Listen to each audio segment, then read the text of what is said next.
वित्तीय प्रबंधन के अंतर्गत आज अल्प पूंजीकरण के प्रभाव, इफेक्ट्स ऑफ अंडर कैपिटलाइजेशन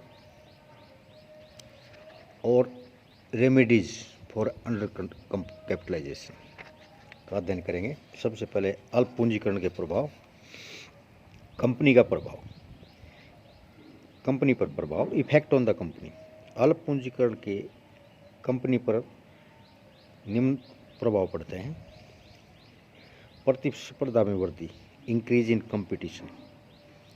अल्प पूंजीकृत कंपनियों की लाभ की ऊंची दर अधिकाधिक व्यवसायों को उसी प्रकार के व्यवसाय की तरफ आकर्षित करती है जिससे प्रतिस्पर्धा में वृद्धि होती है। इससे अल्प पूंजीकृत कंपनी के लाभों पर प्रतिकूल प्रभाव पड़ सकता है। करों की दर में वृद्धि, increase in rate of taxes. अल्प पूंजीकरण वाली कंपनियां को अधिक लाभ के कारण ऊंची दर से आयकर देना पड़ता है जिससे करों के बोझ में काफ़ी वृद्धि होती है। सरकारी हस्तक्षेप में वृद्धि, इंक्रीज इन गवर्नमेंट इंटरफेरेंस।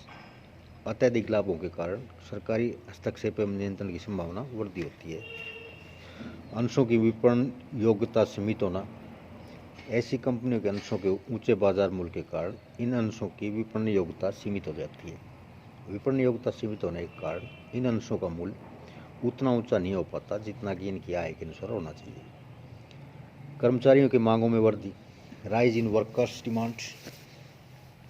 लाभों में वृद्धि के कारण कर्मचारी भी मजदूरी और बोनस में वृद्धि की मांग करने लगते हैं। यदि उनकी मांगें न मानी जाएं तो उनमें असंतोष बढ़ता है जिससे नियोक्ताओं और कर्मचारियों के संबंध खराब होते हैं।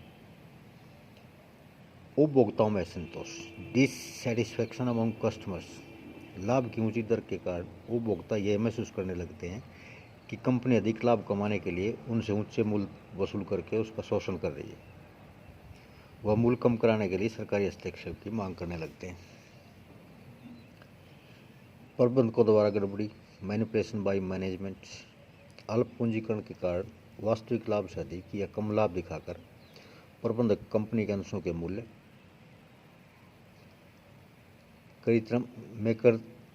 में कृत्रिम रूप से उतार चढ़ाव लाने के लिए प्रेरित होते हैं। इसके बाद अंशधारियों पर प्रभाव, इफेक्ट्स ऑन शेयर होल्डर्स। अल्प पूंजीकरण के से अंशधारियों पर निम्न प्रभाव पड़ते हैं जो कि पॉजिटिव है। लाभांश की ऊंची दर। अल्प पूंजीकृत कंपनियों के अंशधारियों को नियमित रूप से ऊंची दर से लाभांश प्राप्त होता रहता है। अंशों के बाजार मूल्य में वृद्धि। आय की ऊंची दरों के कारण इन कंपनियों के अंशों के बाजार मूल्य में वृद्धि हो जाती है और अंशधारियों को इन अंशों के विक्रय से लाभ होता है। ऋण प्राप्त करने में आसानी, ईजी अवेलेबिलिटी ऑफ लोन। ऐसी कंपनी के अंशधारियों को इन अंशों की जमानत पर आसानी से ऋण उपलब्ध हो जाता है। समाज का प्रभाव, इफेक्ट्स ऑन सोसाइटी। अल्प पूंजीकरण समाज के लिए वरदान सिद्ध होता है। औद्योगिक उत्पादन में वृद्धि, इंक्रीज इन इंडस्ट्रियल प्रोडक्शन। लाभ की ऊंची दरों के कारण वर्तमान इकाइयों को विस्तार करने का प्रोत्साहन मिलता है और नए उद्यमी भी नई इकाइयाँ स्थापित करते हैं। इससे औद्योगिक उत्पादन में वृद्धि होती है।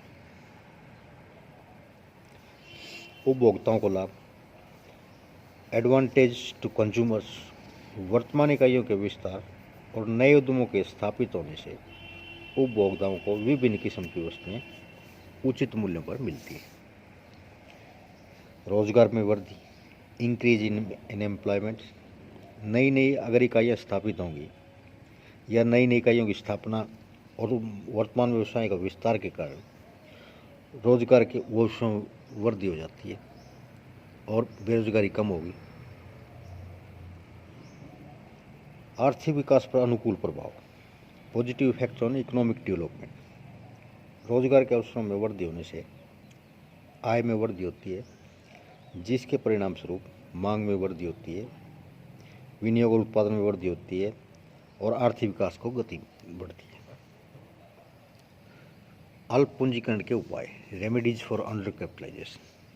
अल्प पूंजीकरण को निम्नलिखित उपायों द्वारा ठीक किया जा सकता है। बोनस अंशों का निर्गमन, इशू ऑफ बोनस शेयर्स।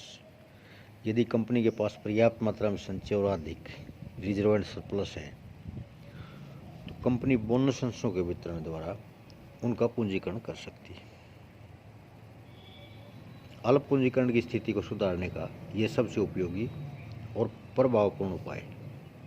कारण यह है इसका कि बोनस अंशों के वितरण द्वारा अंशों की संख्या में वृद्धि हो जाएगी, जिसके परिणाम स्वरूप प्रति अंश लाभांश और प्रति अंश आय में कमी हो जाती है। नए अंशों का निर्गमन, इशू ऑफ फ्रेश शेयर्स। यदि अल्प पूंजीकरण की स्थिति पूंजी की कमी के कारण है तो इसे नए अंश निर्गमित करके सुधारा जा सकता है। अंशों का विभाजन, स्प्लिटिंग ऑफ शेयर्स। अल्प पूंजीकरण को ठीक करने का एक अन्य प्रभावशाली उपाय वर्तमान अंशों के सम मूल्य को कम करके उन्हें अधिक संख्या के अंशों में विभाजन करना है। इसको एग्जाम्पल देंगे, जैसे यदि किसी कंपनी की अंश पूंजी 20 रुपये और इसके शेयरों की संख्या है 10,000,